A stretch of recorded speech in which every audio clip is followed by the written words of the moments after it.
Welcome back, guys. Today we are talking about how to survive radiation and how to make a Geiger counter. In a world increasingly unpredictable, understanding unseen dangers like radiation is no longer just for scientists. What if you could build a device to protect yourself and your loved ones from this silent killer? This video isn't just about crafting electronics, it's about building your own safety net and gaining essential post-apocalyptic skills. So grab your coffee or your last can of beans if the world already ended, because this is about to get very real. And hey, before we dive into radioactive nightmares, smash that subscribe button like it's the last dosimeter on Earth. Trust me, you'll want this kind of knowledge in your bunker library.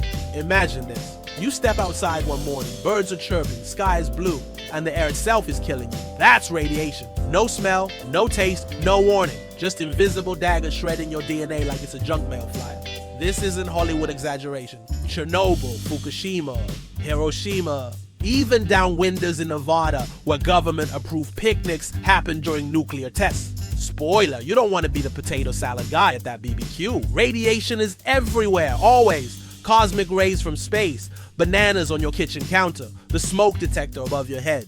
But in small doses, it's like background static, harmless. In big doses, it's like microwaving your soul. Here's the problem. You can't rely on your senses. There's no Geiger app for your eyeballs. You need tech. And that's why we're here, because if you can't detect it, you can't survive it. And ignorance is only bliss until your teeth fall out. So how do we fight this invisible monster? Enter the Geiger counter. Picture it like a supernatural bug zapper. A radioactive particle zips in, smacks a thin-walled tube filled with gas, and click! That sound you've heard in every nuclear thriller movie isn't just drama, it is literal atoms screaming. Historically, Geiger counters were the first line of defense for scientists, soldiers, and poor janitors cleaning up after nuclear mistakes. Today, there is still the only way you to know if your thrift store vintage clock is actually a glowing radium time bomb. But here's the kicker.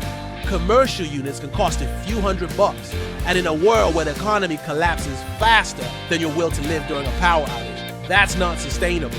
So we build our own, cheap, effective, DIY style. And trust me, once you hear that first terrifying click, click, click, you'll feel like Dr. Frankenstein, but less lightning, more fallout. All right, mad scientists, let's crack this open. You don't need a nuclear physics PhD. You need parts, patience, and maybe a few band-aids. Here's your shopping list for the apocalypse.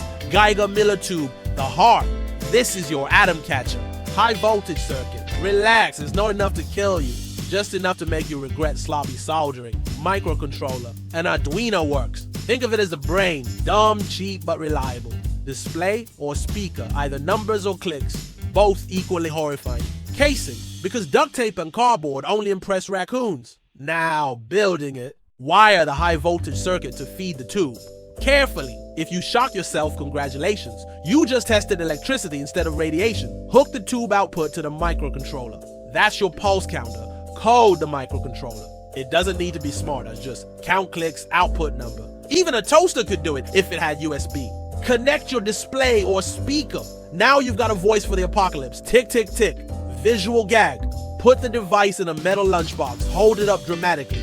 Behold, the lunchbox of doom. See?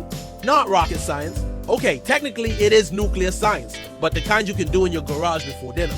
Now comes the moment of truth. You power it up. Silence. Then click.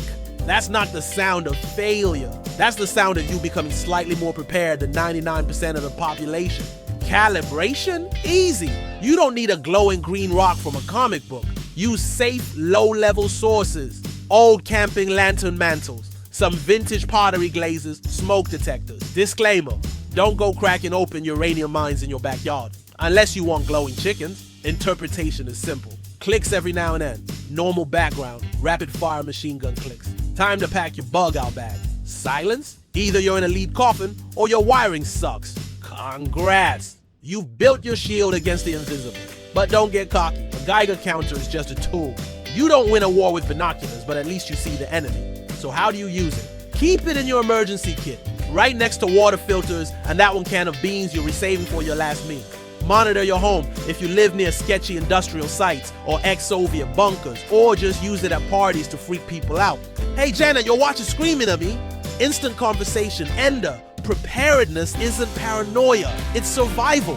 One tool, one skill at a time, until you're not just surviving, you're thriving in the wasteland. So build it. Test it, share your results in the comments, and let us build a tribe of people who doesn't just wait for governments to save them. Because at the end of the day, survival isn't about gadgets. It's about mindset, and maybe, just maybe, about being the person with an only working Geiger counter when everyone else is guessing. Now smash that like button, subscribe if you haven't, and share this video with the one friend you know would panic first. Stay chaotic, stay alive, and remember, clicks don't lie. This is your Apocalypse Workshop.